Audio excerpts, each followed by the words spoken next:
Bonjour à tous les amis, bienvenue sur la mécanique selon boule. Donc aujourd'hui, je vais pas dire une vidéo tuto, mais plutôt un vlog. Donc je vais faire le tour avec vous vite fait de tout ce que j'ai fait jusqu'à aujourd'hui. Donc depuis le live qu'on a fait ensemble d'ici de l'atelier, donc sur le V6 3 litres du C8, donc moteur PSA.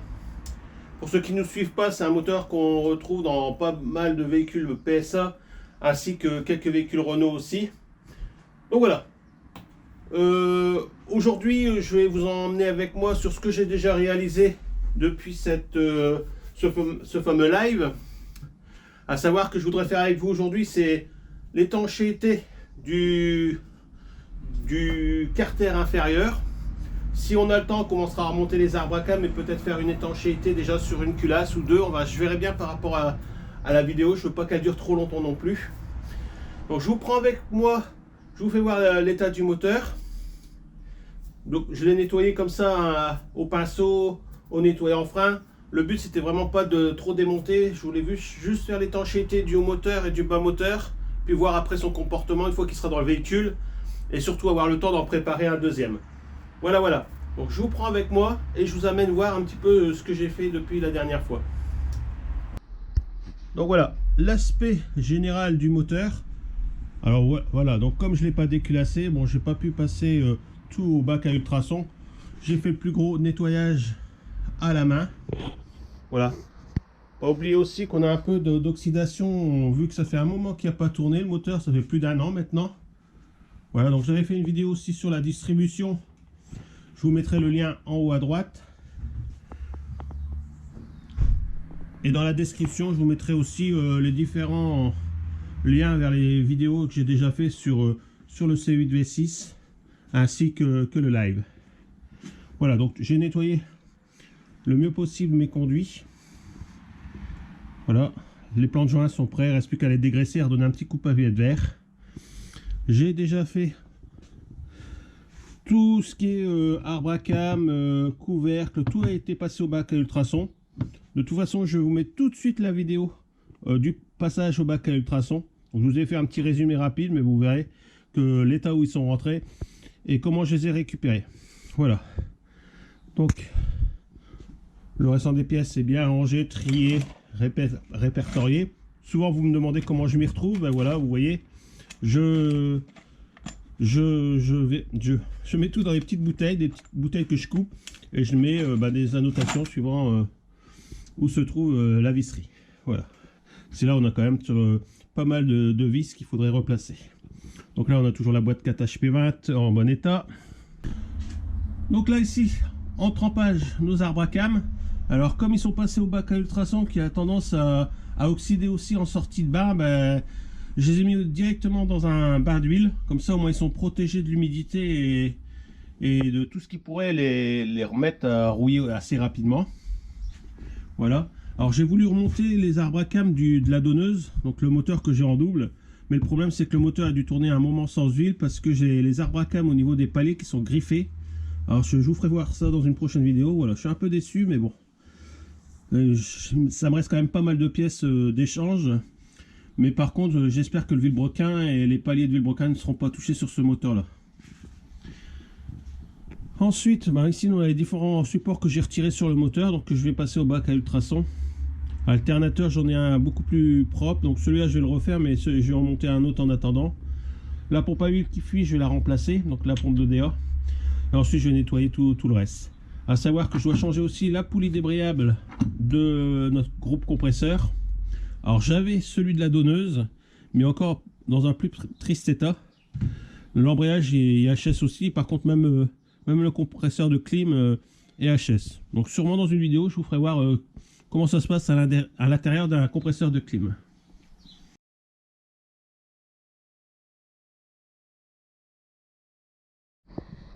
Donc voilà les copains, je voulais vous partager vite fait le résultat après passage au bac à ultrasons des arbres à cam qu'ils avaient rouillés, puis aussi des chapeaux de palier. Enfin, là c'est les couvercles de palier. Voilà. Donc je vous fais voir. Bon, je vais vous faire pas en temps réel, mais bon, on est sur 55 degrés. Là je vais mettre 30 minutes. Voilà. Je vous fais voir l'état des couvre paliers, la couvre-culasse comme vous voulez. Voilà. Bon, l'extérieur sont un peu moins moches. Voilà. Hop, pas facile d'une main.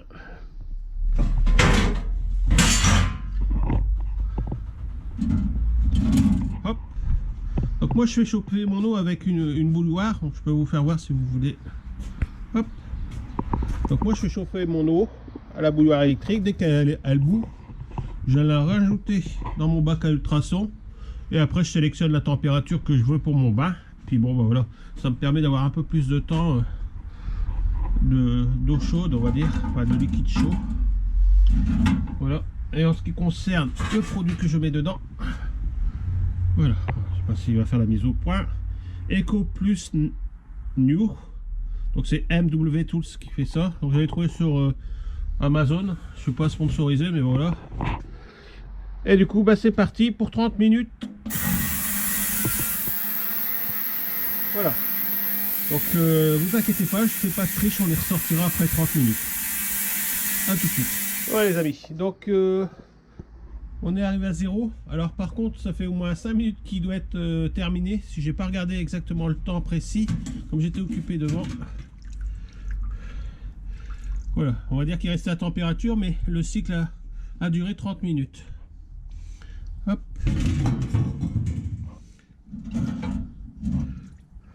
Voilà. Voilà le résultat. Donc je vais les rincer à l'eau. Donc là encore un petit peu là, mais bon, juste de...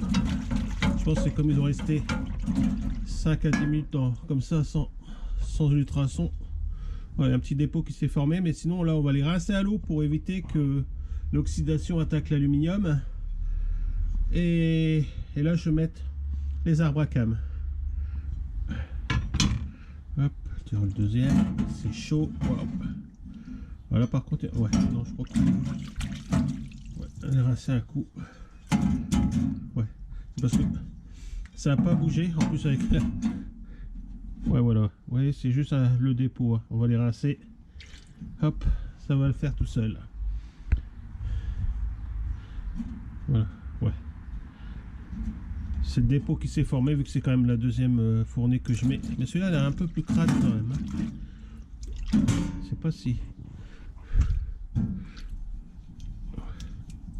Voilà, je pense que bon, peut-être même pas besoin de le remettre. Hein. Je pense que je vais le rincer tout simplement. Ça va aller. Bon, j'en profiter que je remets les arbres à cam. Je vais les remettre avec. Hein, il y a un petit peu. Ouais, un petit peu plus celui-là. Hop, il partira pour un deuxième cycle. Bon, je vais rajouter les arbres à cam. Je les déballe s'ils sont... Ils sont emballés. Hop. Bon, j'ai numéroté, emballé. Alors, ça va être compliqué de faire ça d'une main.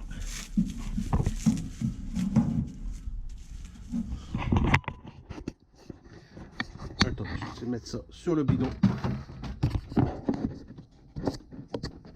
Voilà, hop.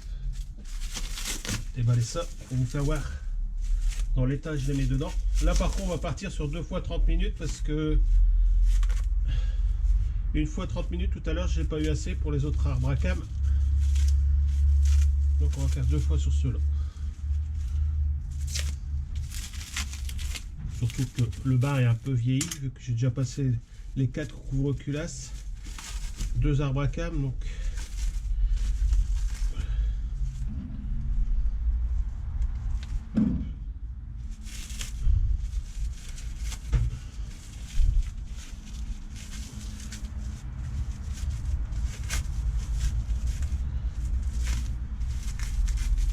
Nom de Dieu, voilà. Donc notre deuxième arbre à cam, je ne sais pas si vous voyez bien comment il crade, dans tous les cas avec des traces de rouille là. Donc là je vais faire un bain de 30 minutes et je le ressortirai pour vous montrer et je remettrai quand même 30 minutes si je pense qu'il n'y en aura pas assez. Voilà. En même temps je vais repasser une deuxième fois le carter couvre-culasse pour la partie qui est un peu sale.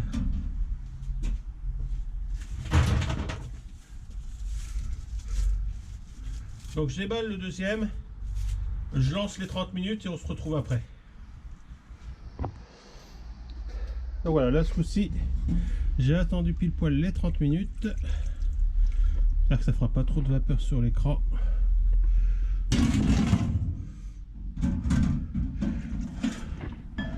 Voilà. Ah, par contre on voit encore, voilà, ce que je voulais vous expliquer, c'est qu'au bout de 30 minutes on voit encore un peu de rouille. Mais sinon vous voyez, sinon on aurait un arbre à cam qui aurait pas rouillé. Ouais, voilà, un bain de 30 minutes, il y en a largement assez. Donc là, j'ai frotté un peu la rouille de surface et je vais le remettre dans le bain pour 30 minutes. Voilà. On va foncer à notre petit cache. Voilà, vous voyez, je pense que la première fois il devait être mal placé. Donc du coup, je vais mettre de l'autre côté pour 30 minutes aussi. Voilà.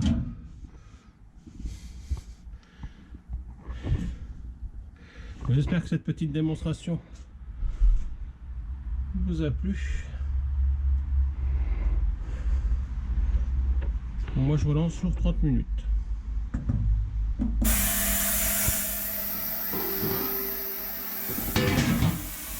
Donc voilà, on est prêt à faire l'étanchéité du carter inférieur. Donc moi je vais retourner le moteur hors caméra.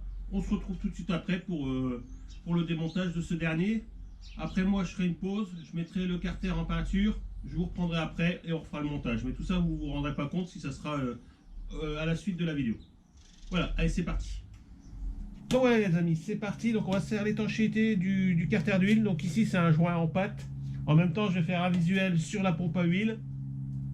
Donc pourquoi refaire l'étanchéité, j'ai remarqué qu'il y avait beaucoup d'huile au niveau du carter. Donc comme ça va être sa première mise en route depuis que je l'ai, ça va me permettre après d'éliminer différentes fuites qu'il pourra encore avoir sur le véhicule dans le temps. Donc c'est parti.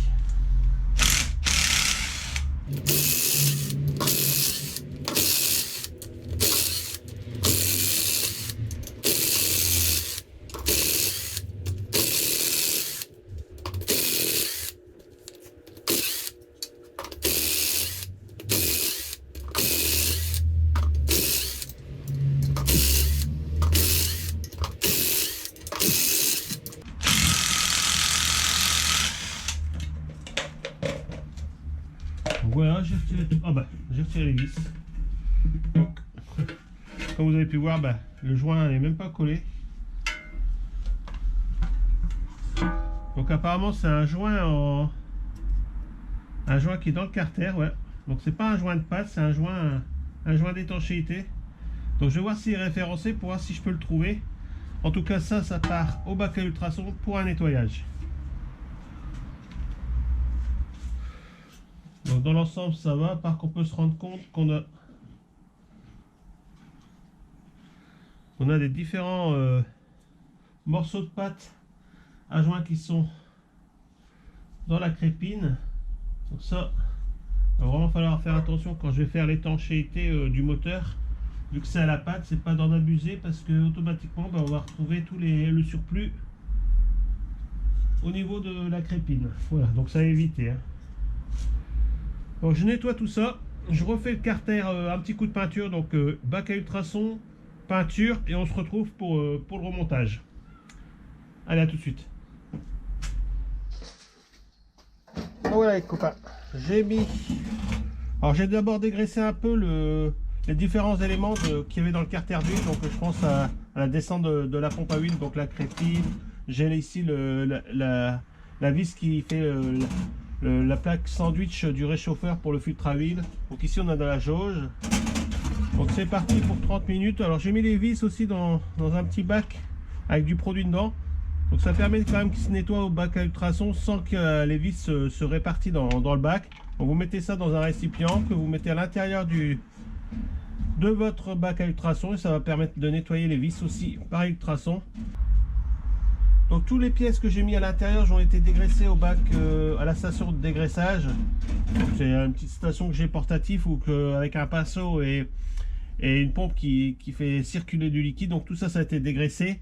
Aussi le carter d'huile, vous voyez, j'ai fait déjà un passage à la station de lavage. Donc voilà, après ça sera des périodes de 30 minutes pour le dégraissage.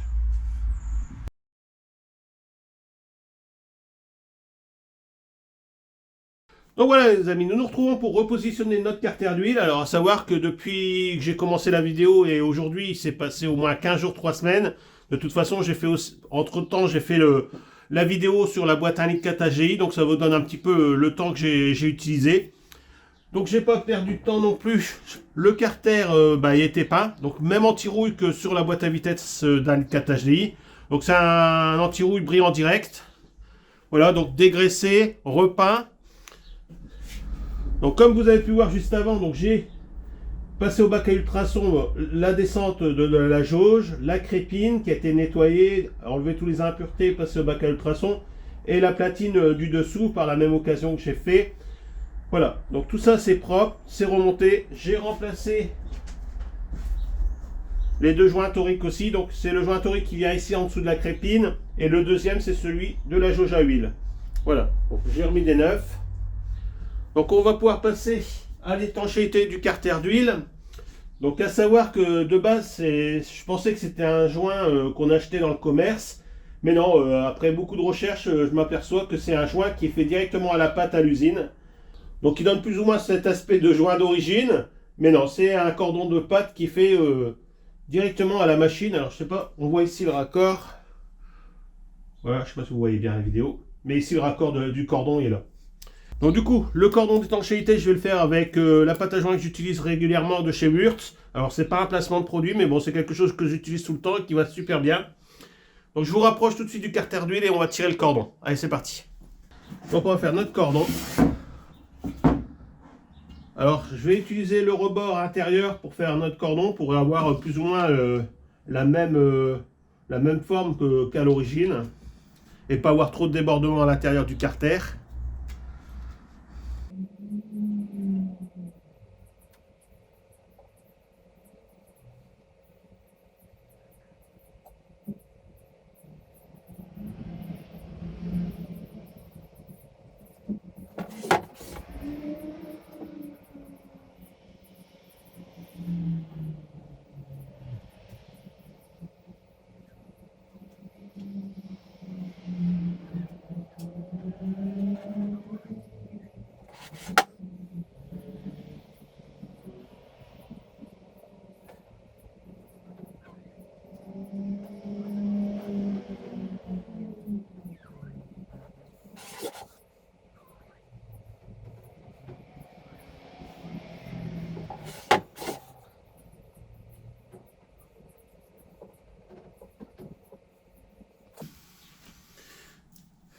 Donc voilà, notre cordon est tiré.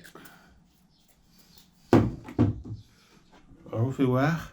Voilà, j'ai dépassé un peu de façon que quand ça s'écrase, qu'on a bien le petit bourrelet qui se fait. Voilà. Bon, je revérifie bien sur le périphérique que ça dépasse bien partout. Voilà, qu'on n'ait pas de trou. Sinon, ça va se payer tout de suite, ça sera une fuite. Voilà. Donc à savoir que toutes les vis sont prêtes, ils ont été dégraissés, nettoyés, passés au nettoyant frein. J'ai réglé la clé dynamétrique sur 2 pour un premier serrage. Et ensuite on fera un deuxième serrage à 10. Donc c'est entre 0,8 et 10 dans mon Newton-mètre. Voilà. Donc voilà les amis, je viens de m'apercevoir que j'avais pas mis en route la caméra. Bon, je viens juste de poser le carter. J'ai mis 4 vis, puis je vous disais qu'on se retrouve tout de suite après pour le serrage. Donc du coup, je le fais dans l'autre sens. Je viens juste d'allumer la caméra. Donc je viens de mettre mes 4 vis. Voilà. Donc à savoir qu'il y en a plus de une vingtaine, je crois. Donc je vous reprends tout de suite pour faire le serrage. A tout de suite. Donc j'ai fait prendre toutes les vis à la main sur 2-3 filettages. Donc surtout n'allez pas tout de suite à la machine en mettant vos vis. Vous faites 2-3 tours de filetage et après vous pouvez avancer ça à la machine. Mais faites bien attention. Hein. Donc moi je les avance. Voilà, un petit peu par-ci par-là. On les met contre.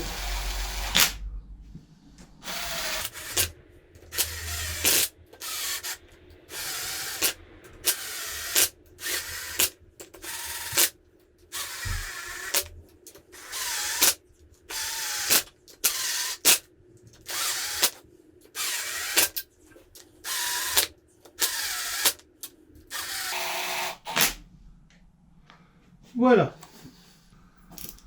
Donc c'est parti pour notre premier serrage à 2. Donc je vais faire la diagonale. Bon là je marque pas toutes mes vis, si j'en oublie c'est pas grave vu qu'on a encore un serrage après.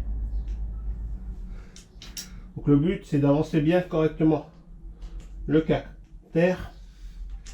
Voilà, là vous n'entendrez pas le déclic. Vu que c'est vraiment faible. Voilà, le but c'est vraiment d'avancer le carter.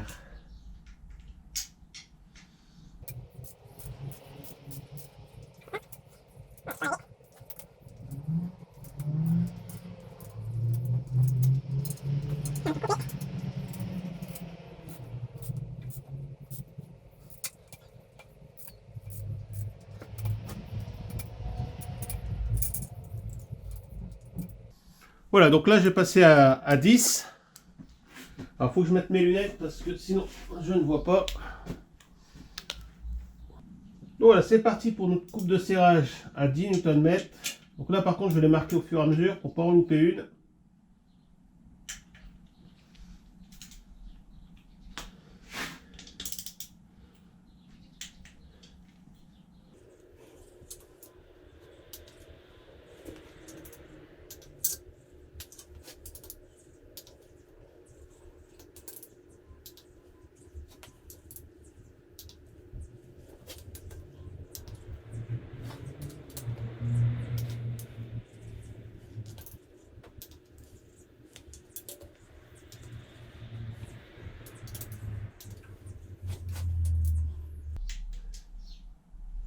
Voilà, je vais pouvoir finir tous les ceux que j'ai pas fait au fur et à mesure.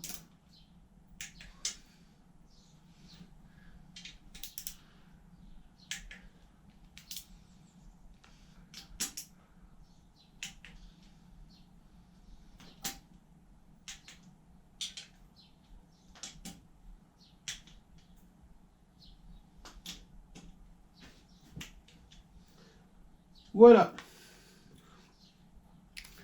Donc en ce qui concerne notre carter d'huile, c'est fait.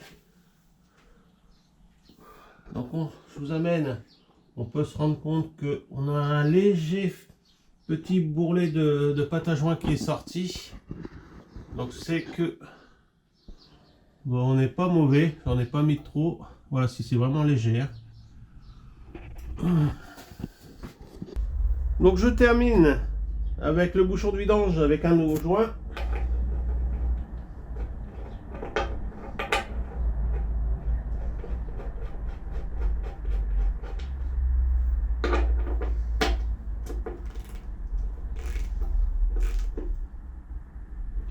Voilà. Alors là, je fais pas de serrage au couple là. C'est qu'un bouchon de vidange. Voilà. Par contre, le noir, ça laisse des traces de doigts. Donc en ce qui concerne l'étanchéité du bas moteur, pour moi c'est bon. Je vais attendre que la pâte à joint elle prenne bien avant de retourner le moteur pour éviter d'avoir de l'huile qui viendrait se remettre dans le carter alors qu'il n'est pas encore sec. Donc voilà les amis, ça y est, l'étanchéité du bas moteur pour moi c'est bon. Donc dans la prochaine vidéo je pense qu'on fera les couvre-culasses avec les arbres à cam, tout ça, remettre tout ça en place. Moi pendant ce temps là, entre deux, je vais sûrement remonter les différents supports que j'ai nettoyés et repeints sur le périphérique du moteur. On fera ensemble aussi le joint spi vilebrequin. Si on a remonté les arbres à cam, on fera les joints spi et arbres à cam aussi, ça sera fait. Donc voilà, donc ce petit vlog se termine. J'espère que ça vous a plu. Donc je fais ce petit vlog tout simplement pour pouvoir combler un petit peu les trous qu'il y a entre les tutos que je fais. J'espère que vous appréciez. Comme ça évite d'avoir trop longtemps une absence sur la chaîne. Je vais essayer de faire ça, vous monter des petits vlogs toutes les semaines. Et entre deux, vous aurez des tutos comme d'habitude. Si j'ai un tuto, je vous fais pas de vlog. Et si j'ai pas de tuto, je vous fais un vlog. Tout simplement. Comme ça me permet d'avancer plus rapidement dans les projets. Si ça me permet de prendre beaucoup moins de temps à faire du montage vidéo. Je fais ça un petit peu plus rapidement. Du coup, c'est un gain de temps pour moi. Et ça me permet d'avancer un petit peu plus rapidement.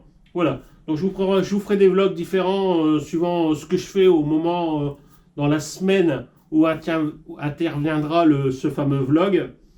Donc ça va être du aléatoire, hein. C'est vraiment, je peux pas vous dire voilà ça va être sur tel projet ou tel projet. C'est comment ça se déroule par rapport à mes besoins ou par rapport à mon budget. Et je vous ferai le retour chaque semaine. Voilà, voilà. Je vous dis tout simplement à très bientôt sur la mécanique selon boule pour d'autres vidéos. Portez-vous bien et à bientôt.